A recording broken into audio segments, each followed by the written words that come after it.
Hello everyone. మన లైఫ్లో ఒక్కొక్కసారి చాలా క్వశ్చన్స్ వస్తుంటాయి. అసలు నేనెవరు? ఈ లోకం ఎలా వచ్చింది? లైఫ్ అంటే జస్ట్ కొన్ని ఇయర్స్ బ్రతికి చనిపోవడమేనా, లేక దీని వెనకేదన్నా మీనింగ్ ఉందా? ఈరోజు మనం ప్రపంచంలో అతి తెలిసిన ఒక మాట గురించి మాట్లాడుకుందాం. అదే బైబిల్లో ఉన్న మొదటి వచనం, Genesis chapter 1 verse 1. In the beginning God created the heaven and the earth. అంటే ప్రారంభంలో దేవుడు ఆకాశాన్ని భూమిని సృష్టించాడు. ఈ మాట చాలా సింపుల్గా అనిపించవచ్చు, కానీ దీని వెనుకున్న చరిత్ర చాలా గొప్పది. ఈ పుస్తకం సుమారు 3500 ఏళ్ల క్రితం మోసెస్ అనే ఆయన రాశారు.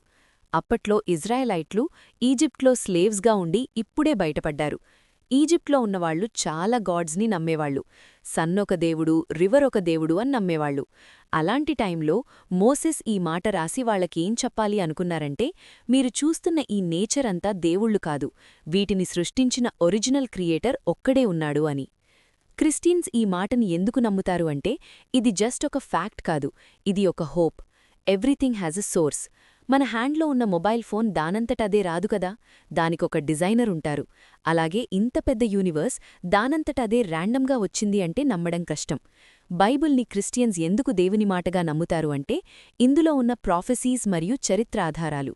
బైబిల్లో ఉన్న చాలా విషయాలు హిస్టారికల్గా ఆర్కియాలజీ ద్వారా నిజమని ప్రూవ్ అయ్యాయి. అయితే ఇక్కడ మనకి కొన్ని డౌట్స్ వస్తాయి. ఫస్ట్ డౌట్ ఏంటంటే, సైన్స్ వర్సెస్ బైబిల్. సైన్స్ ఏమో బిగ్ బ్యాంగ్ అంటుంది, బైబిలేమో గాడ్ క్రియేటెడ్ అంటుంది.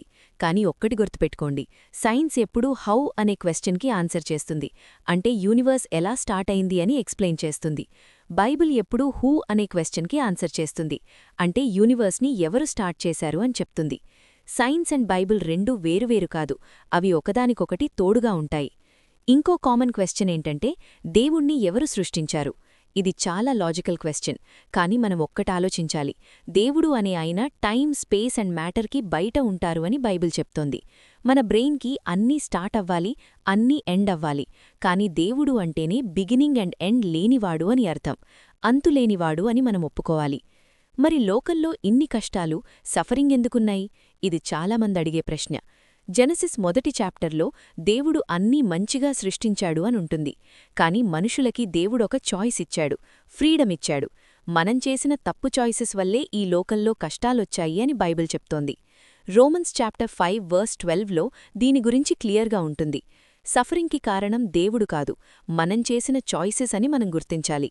లోకంలో ఇన్ని రిలిజన్స్ ఎందుకున్నాయి అని కూడా మీకనిపించవచ్చు.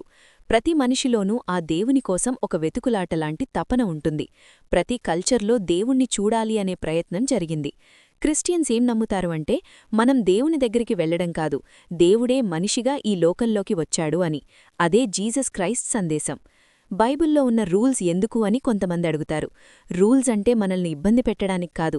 ఒక ఫాదర్ తన పిల్లలకి రూల్స్ ఎందుకు పెడతారో, అలాగే దేవుడు మనల్ని ప్రొటెక్ట్ చేయడానికి ఈ రూల్స్ ఇచ్చారు. అవి మనకు డిసిప్లిన్ మరియు క్యారెక్టర్నిస్తాయి. ఈ విషయాలు మన రియల్ లైఫ్కి ఎలా కనెక్ట్ అవుతాయి?